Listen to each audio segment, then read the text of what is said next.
This is Johnny Chan. The best player in the world, ante up. They just stop ante. Just sit there looking at each other and say, we can't beat this guy.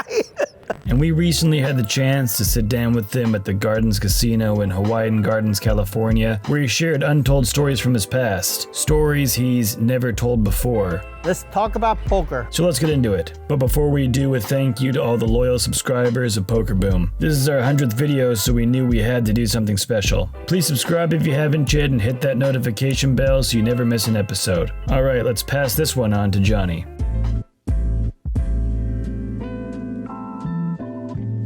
My name is Johnny Chan. I've been playing for poker in 50 years. This is Johnny Chan thinking third main event title. When I see Johnny Chan at the main event, a chill runs down my back. I got into the junket out of Houston, go to Las Vegas. You put up $2,500. You get 3 nights and 4 days in Vegas. A round trip airfare, plus the hotel, and all the buffet you can eat. At that time, I was only 16 years old. I didn't know there's 21 age limit. You have to be 21 to get in the casino in Las Vegas. I put up the $2,500. They give me an airplane ticket and a name tag, fly to Vegas. And we stayed at the Landmark Hotel, if I remember, early 70s. So they give me a name tag. I was only 16. So I went into the blackjack table.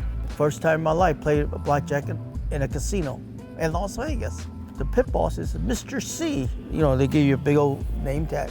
How much money do you need? I said, give me whatever I got in the account. Give me $2,500. Play, win some, lose some, win some, lose some. About 2 hours, I got broke, dead broke. I had no money. But an airplane ticket to go back home. So I got broke, so I walked from the Landmark Hotel to downtown. I got nothing else to do but time. I got 4 days and 3 nights. So I walked down the Golden Nugget, I look around, and I saw this poker room. They play poker. I didn't know there's poker. I started thinking, I can beat those guys. But I got no money. So I keep thinking, and I got a credit card, MasterCard. I went to the cage, can I get some money? And then the cashier says, go to that corner, call the 800 number. So I went to the corner, called the 800 number. They said, you got $200, but we charge you 39% interest and plus a service fee. I said, sure, if you want to charge me $200,000, I mean 200%, I still pay you for it because I want money.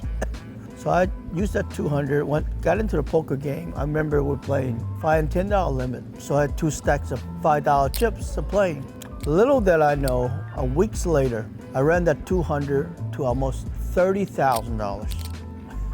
Sonny, man, from broke and got 30,000. At that time, you know, you win, you deposit money in the cage. So all the casino hosts or the casino manager knows how much you got in the account. So I was sleeping in my room. I got a phone call. A host said, Mr. Chan, we like to upgrade your room. And then anytime you want to eat, just call me and I'll take care of the restaurants and shows, whatever you like. I said, wow, this is nice. Okay, sure. But Mr. Chan, just do me a favor. Every now and then, just give us a little play in the pit, like blackjack, baccarat, whatever. And I thought about it, sure. So they know I got the money in the account, in the player's bank, or fund money deposit. So now I see this Stefano Italian restaurant, really famous at the Golden Nugget. I said, I'd like to go in there eat. And I called Mr. Jackson. I'd like to have, you know, I got some friends. I'd like to book a reservation for like 3 of us, 7 o'clock. Sure, we take care of everything. We had lobster linguine, shrimp cocktail, Caesar salads, oyster, whatever. And then they sent us a check, and then it says come. So wow, they come all this. So we would tip the waiters, and then I walked downstairs, and Mr. Chan, if you like to, which table would you like to play? You know, blackjack, we will get reserved for you. I say, wow. I was young, I didn't know any better. So I said, okay, hey, I'll play over here. So I started playing blackjack, winning, losing. For a few hours, I lost all my money. And I got broke again. And I stayed there for like 1 more day and then fly back to Houston. My car is in the parking lot. I ain't got a dime to get my car out the parking lot. I swear to you, I think a parking ticket was in the dashboard. So I said, oh shit, I'm gonna get the car out of the parking lot. I parked there for like 4 days, you know. They charge at the time, it'd be $20 a day or something. I don't have that. So I told the guy, well, why don't you hold my driver's license? I go home and get the money. That's how dumb I was when I was young. I didn't care about money. I didn't think about money management, which is good. So I learned my lesson. Learned how to managing myself, make sure not to go broke, you know. So I got my car out. Now I'm dead broke. I lost my case money in Las Vegas. So started learning. I said, I want to go back there, just start playing poker.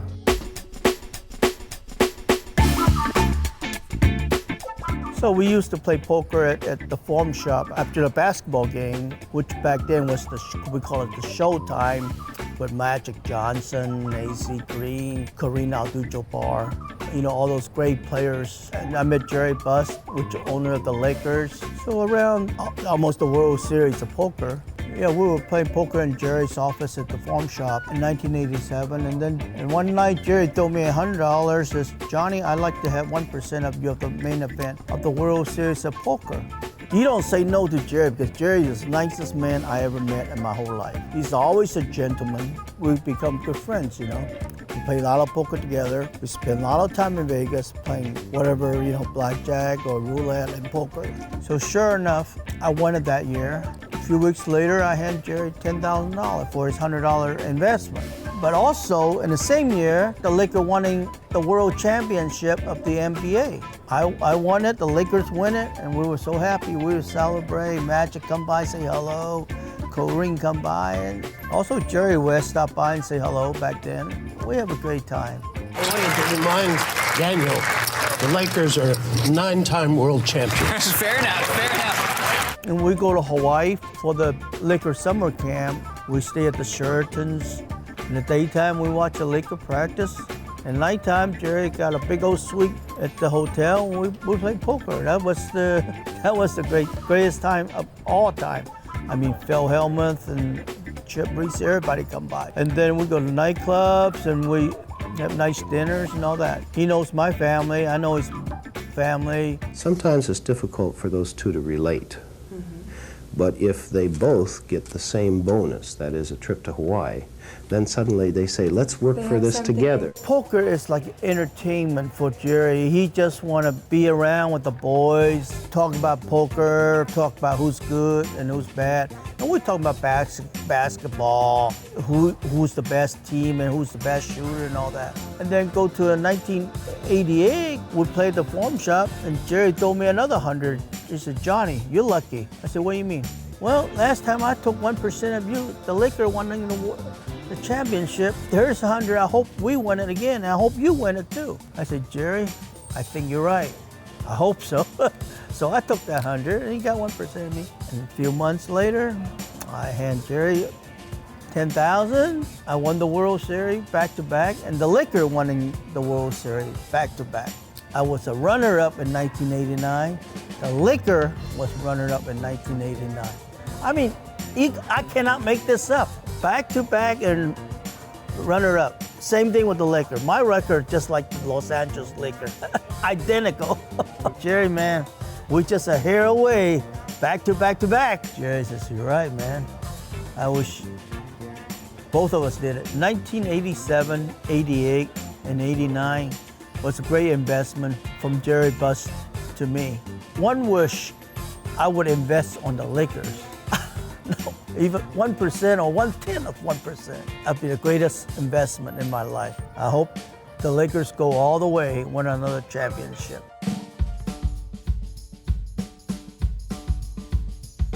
I'm one of the corporation. We put up $500,000, 20 of us, so we had $10 million. Andy liked to play $10 million freeze out. He would not play less than $10 million freeze out. So freeze out means either you're gonna lose it all or you're gonna win it all from one another. Him and I was playing 50 and 100,000 limit hold'em. So we were ante 25 small blind, 50 big blind. You raise to $100,000. So we were playing 1 in 200,000 limit hold'em. We had $20 million on the table. I only played him once. I beat him for like 3.6 million. You know, we'll give him a menu. A menu means 20 players, and you can select anyone, which you can pick Jennifer Harmon, Phil Ivey, Chip Reese, Doyle Brownson, Todd Bronson, whoever he wished to play. If he picked, and that person must have played him. Otherwise, it's no deal. So I say, okay, I picked Todd. So the next day, Todd comes, Todd finished them all, and then we won 10 million. Yeah, everybody happy, everybody got, double up their money. He's very good at math. He knows the percentage, and he liked to put pressure on you. Nobody plays 50 and 100,000. I mean, Andy is one of a kind. He plays very aggressive, and he always put the pressure on you. When you check, he bets. When you bet, he raises. So he always puts you to the tank. Money power, which is the right thing to do. I think he lost more than he won. He had no value for money. I mean, we're playing for the last dollar. He's playing for the entertainment. He just wants to see us sweat, That's him. That corporation only used that bankroll play against Andy Bell. There's no playing together in any other game or any other person. That corporation, that bankroll only for Andy Bell only. Once it's done, we get our share, or we lose our share. That's the way it is. That's it.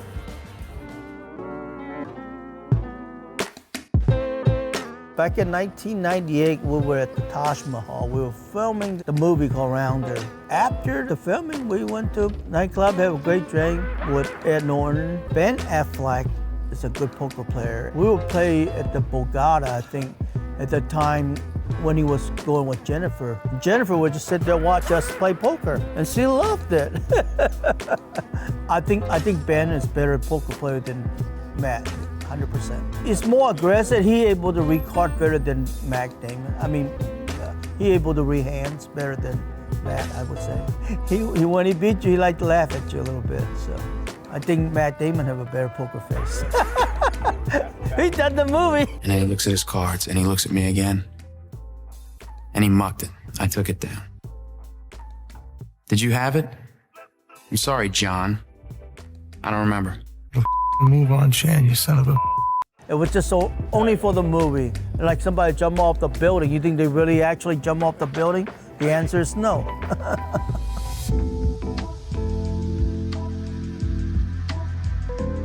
A lot of people ask about, do I know Stu Ungar? Of course I know Stu Ungar. I play a lot of poker with Stu Ungar. Stu Ungar can beat any poker player in the world when he's on top of his game. He's not on drugs or he's not on tilt. I remember one time we were at the Golden Nugget. I remember this long since I left. When Steve Wynn had the Grand Prix of Poker, we were at the table, we were playing Aiken 1600. Hold'em and stud was Bobby Baldwin, one of the best poker players in the world, Doyle Brownson, Chip Reese, myself, and Lyle Berman. As soon as one of the players quit, Stewie started playing with four-handed. He won every pot playing 7-card stud. I saw my own eyes. None of those top players, the best player in the world, ante up. They just stop ante. They sit there looking at each other and say, we can't beat this guy. That was Stu Ungar. Looks like he's weighing up Harry here. He's going after him. He's after the kill now. He's moving in for the kill. All of it, 100,000 he bet. Do you imagine there's like 5 guys on the table, nobody wants to ante, and the guy says, come on, guy, let's go.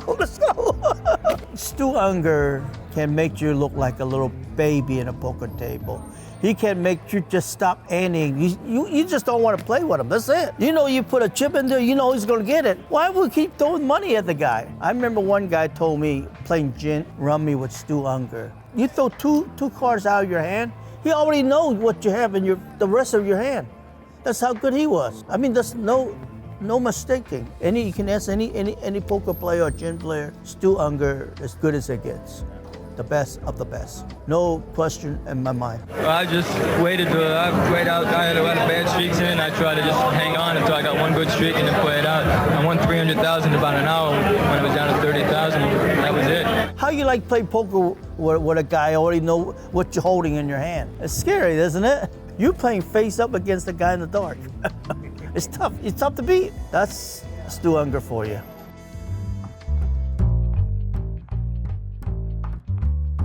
We were playing 3 days straight. The 4th day, normally we don't start a tournament like I think it's noon or 1 o'clock. But they want us to be there at 10 o'clock so they can be on the news by 6 o'clock. We had 2 hours less sleep. I was so tired the final day. Now we finally play, down to 2. I just want to get over with it quick. The final hand, I had A7 of spades, there, pocket nines. Normally I would play the hand 100% different. But I was pushing myself to get this thing over with it because I was so tired. So I went all in with A7. Normally I don't play A7 like that. So my mind is not on top of my game. I was tired. If he doesn't have a pair, he cannot call me. I was wrong, but I could have just took the flop and I'll just wait him out and I'll play him. But I didn't have that patient game within me that day. So Phil gets the money, the gold bracelet, but perhaps best of all, he has the knowledge that he beat one of the all-time greats, Johnny Chan. So you have to be focused at all time. Your mind's got to be in the game, and you cannot be thinking about, oh, how's my kids or how's my wife? What is she doing? Did I park my car in the right spot? You know, who knows?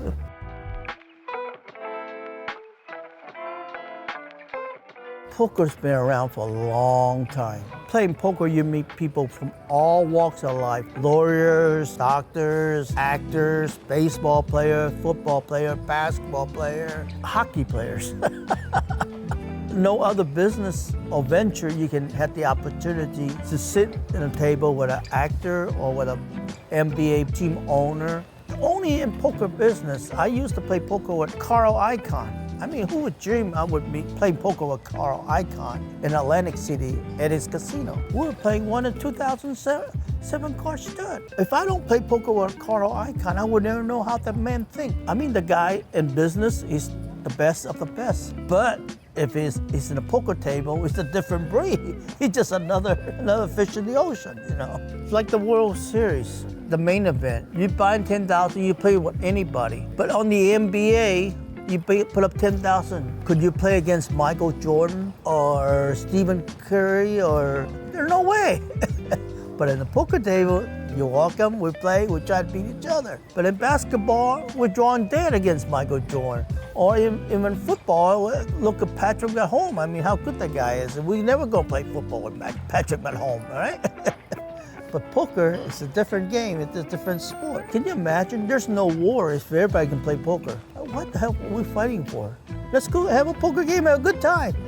Let's play for bullets instead of shooting the bullets. If I knew what I know now, then I would have at least 20 gold bracelets. When I first started playing poker back then, maybe 50 million around the world. But now, at least 500 million around the world. Next 10 years, it's gonna be 800 million to 1 billion poker players around the world. It's just gonna keep growing because the game is entertaining. Just takes chips in a chair. A game you can start with $1, $2, or you can start with 100,000, 200,000. Any amount in any form of game, everybody can play. Anybody can play. Age got nothing to do with it. It's just how you play it and how you enjoy it. And that's it for this one. Thanks for watching another episode of Poker Boom. And a huge thanks to Johnny Chan and the Gardens Casino for making this video possible. If you liked seeing us bring a real poker star to the channel, let us know in the comments and we'll do our best to do this again.